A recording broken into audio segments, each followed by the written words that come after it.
का contact ground के साथ भी है और इस बी का कॉन्टैक्ट ए के साथ भी है, ठीक है। एब्सेंस ऑफ फ्रिक्शन अगर होता इसमें, क्योंकि टेंडेंसी ऑफ स्लिपिंग चेक करने के लिए, इन एब्सेंस ऑफ फ्रिक्शन,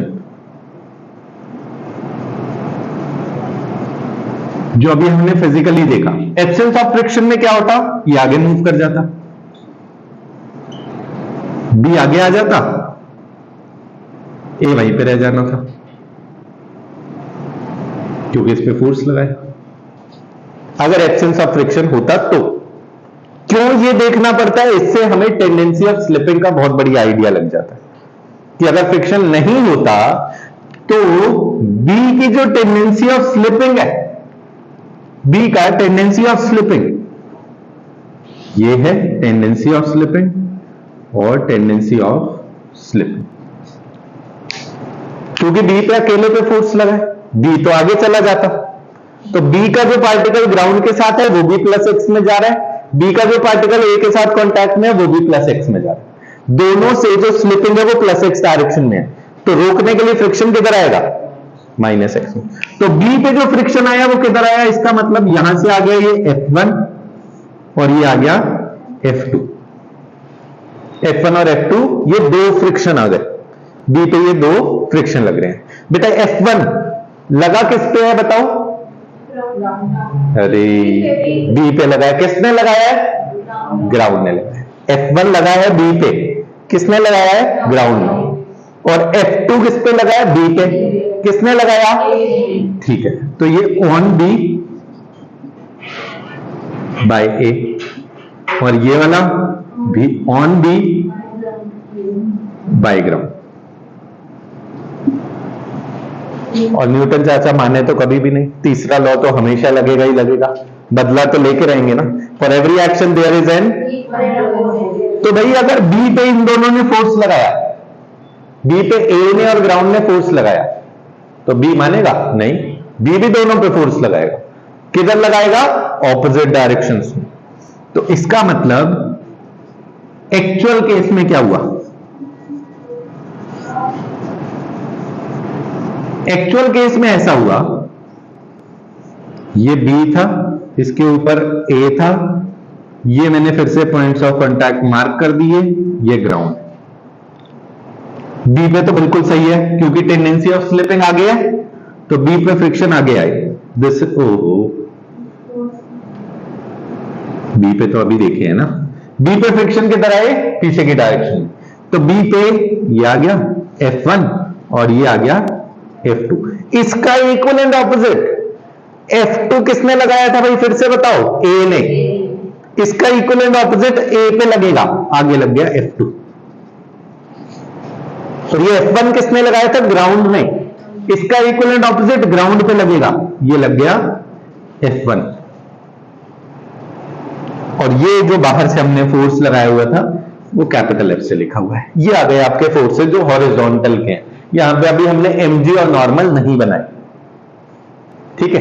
अब यहां पे ध्यान से देखो, जो A पे फ्रिक्शन है, A पे फ्रिक्शन है प्लस एक्स डायरेक्शन में, और A चलेगा किधर, प्लस एक्स में, इसका मतलब A पे जो फ्रिक्शन है वो तो मोशन की डायरेक्शन में है। इनफैक्ट ये जो मोशन है A पे वो आया ही फ्रिक्शन से है, फ्रिक्शन नहीं होता तो क्या ये A मूव कर रहा था, नहीं, फ्रिक्शन ने ही तो A को आगे चलाया। तो यहां पे इसका मतलब कि friction F2 on A is in plus X direction, due to which, उसी की वजह से वो मूव कर रहा है, due to which it moves in plus X. तो भाई अगर हम ऐसा देखते कि हमेशा ऑपोजिट टू मोशन है, तो इसके पास तो ऑपोजिट टू मोशन नहीं आया, चलो माना इसमें भी अगर मोशन से देख रहे होते, बट एक्चुअल किससे देखना है, टेंडेंसी ऑफ स्लिपिंग, एक्चुअल में टेंडेंसी ऑफ स्लिपिंग देखनी है और उसके ऑपोजिट, टेंडेंसी ऑफ स्लिपिंग आगे थी, फ्रिक्शन पीछे आया, करेक्ट है। इसमें मोशन भी आगे था, फ्रिक्शन पीछे आया, उससे भी ठीक आ रहा है। दूसरे में टेंडेंसी ऑफ स्लिपिंग आगे थी, फ्रिक्शन पीछे आया। इसमें हो सकता है मोशन हुआ ही ना हो, कम फोर्स लगाया तो हो सकता है मोशन हुआ ही ना हो, ठीक है। बट ये थर्ड केस में हम देखें तो बी पे तो चलो फिर से पीछे आ रहा है, बट ए पे पीछे नहीं। ए को हमने ध्यान से देखा, F2 जो फ्रिक्शन ए पे लग रहा है वो प्लस एक्स डायरेक्शन में है, और जो ए का मोशन हुआ है वो भी प्लस एक्स में ही है। इसी फ्रिक्शन की वजह से उसका मोशन हुआ है। ये फ्रिक्शन ना होता तो उस पर मोशन भी नहीं आता। इसका मीनिंग अगर आपसे पूछें कि फ्रिक्शन ऑलवेज अपोज मोशन, क्या ये सच है या नहीं? नहीं। यहां पे इसकी तो मदद कर रहा है ए की, तो हमेशा ऑपोजिट टू मोशन नहीं है। ऑपोजिट टू क्या? Tendency of slipping. चलो यहां तक क्लियर हो गया, ठीक है। नेक्स्ट देखते हैं फोर्थ एग्जांपल, वॉकिंग। जब हम सडनली वॉक, रन या जंप करना स्टार्ट करते हैं तब क्या होता है? फ्रिक्शन किधर लगता है?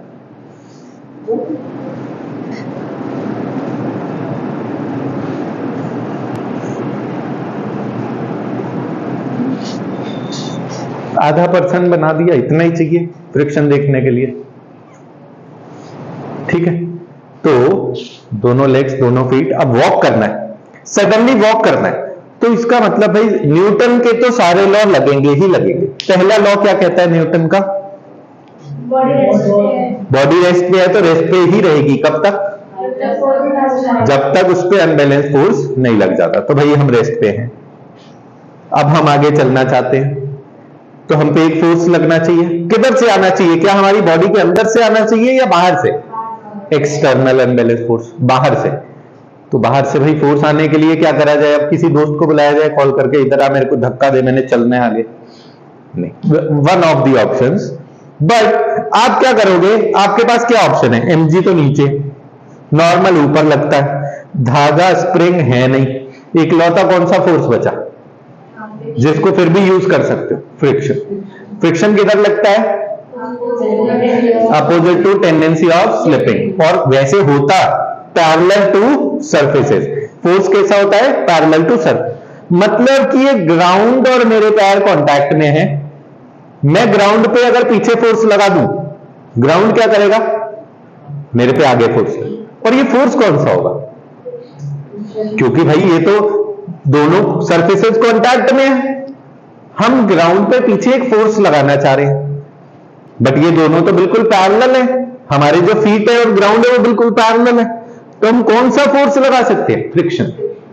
हम ग्राउंड पे पीछे लगाएंगे, ग्राउंड हम पे आगे लगाएगा और हम आगे जा सकते हैं, ठीक है।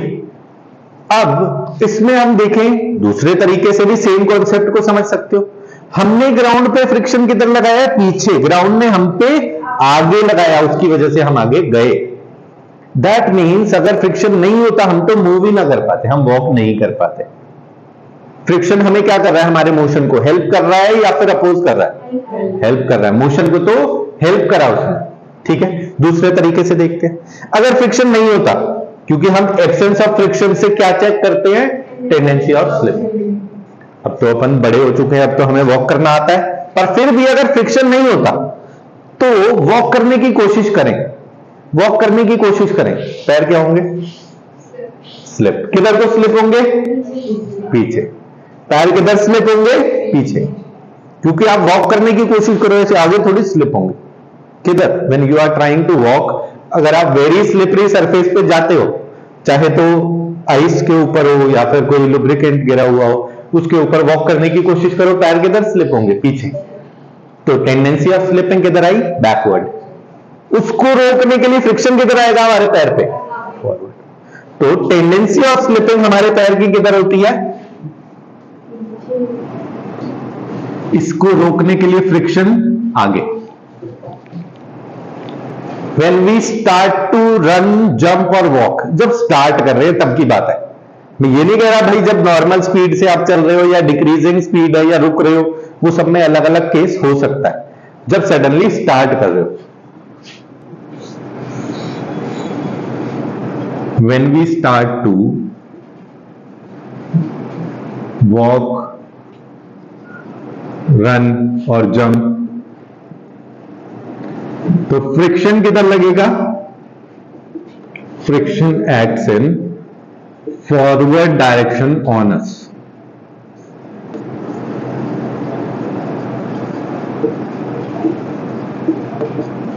हम पे फ्रिक्शन लगता है फॉरवर्ड डायरेक्शन में। ये समझ आ गया सबको? ठीक है, एग्जाम्पल तो भाई हमारे रुकते ही नहीं है, और एक और एग्जाम्पल देख लेते हैं। उसकी हमें थोड़ी ड्राइंग भी ठीक करनी आती है ना। कुछ कुछ लोग शायद जानते भी हैं कौन सा एग्जाम्पल आने वाला। कौन सा एग्जाम्पल आने वाला है? कैसी बातें कर रही, छोटी मोटी फोटो थोड़ी बनाएंगे।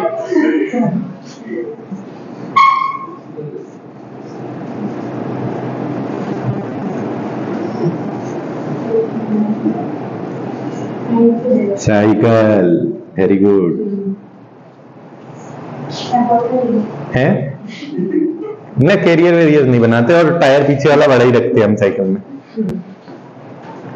तो साइकिल अगर चलाने की कोशिश करनी है, मतलब साइकिल चलानी है, फिर से क्या करोगे? दोस्त को कॉल करके बुलाओगे धक्का दे धक्का दे? नहीं आती है ना, अब तो बड़े हो गए। कैसे चलानी है? पैडल मारना है। पैडल मारना है, पैडल को घुमाना। बिल्कुल सही कह रही है। ऐसे पैडल रोटेट करेंगे किधर? क्लॉकवाइज में। इसकी वजह से क्या होगा? चेन के जो ऊपर के पार्टिकल्स हैं ये आगे आएंगे, ये जो चेन के नीचे के पार्टिकल्स हैं ये वाली ये पीछे जाएंगे, जिससे ये जो व्हील है इसमें कैसा रोटेशन आएगा? क्लॉकवाइज या एंटी क्लॉकवाइज? इसको क्लॉकवाइज कहते हैं। क्लॉक की सुई जिधर घूमे उसको क्लॉकवाइज कहते हैं। तो किधर आएगा रोटेशन?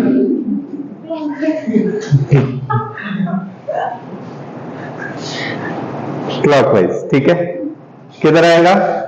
क्लॉकवाइज। अब क्लॉकवाइज रोटेशन आ गया, इसकी वजह से टेंडेंसी ऑफ स्लिपिंग देखनी है। मैं अपने हैंड से दिखा दे रहा हूं। ये व्हील है, ये पॉइंट ऑफ कांटेक्ट है जो थंब है। क्लॉकवाइज अगर घूमा तो ये जो पॉइंट है ये किधर स्लिप होगा? ग्राउंड के साथ। स्लिपिंग किधर है? पीछे। उसको रोकने के लिए फ्रिक्शन किधर आ जाएगा? आगे, और साइकिल आगे चल पड़ेगी। तो इसका ये जो पॉइंट ऑफ कांटेक्ट है, ग्राउंड थोड़ा सा मिटा के फिर से बना दे रहे हैं। तो टेंडेंसी ऑफ स्लिपिंग, जो साइकिल का पॉइंट ऑफ कांटेक्ट है उसकी किधर है? बैकवर्ड, क्योंकि व्हील ने ऐसे घूम के पीछे को स्लिप होना था पॉइंट ऑफ कांटेक्ट। इसको रोकने के लिए फ्रिक्शन आ गया आगे। तो साइकिल में या फिर कोई भी व्हीकल हो, सभी व्हीकल्स में जो व्हील इंजन से कनेक्टेड है, क्योंकि इंजन क्या करता है? इंजन क्या गाड़ी को आगे खींचेगा? नहीं, इंजन तो गाड़ी के बीच में, वो तो केवल व्हील को घुमाता है। उसने व्हील को रोटेट करा, ठीक है। टेंडेंसी ऑफ स्लिपिंग आई किधर? पीछे टेंडेंसी ऑफ स्लिपिंग आई। उसको रोकने के लिए फ्रिक्शन किधर आएगा?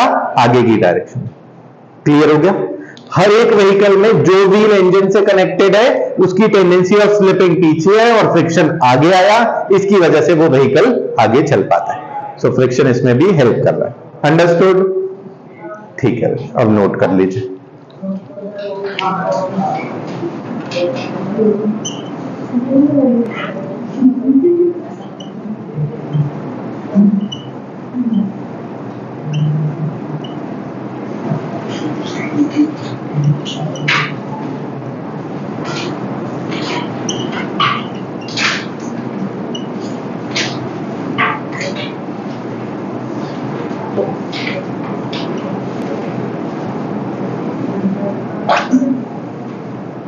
Thus friction acts forward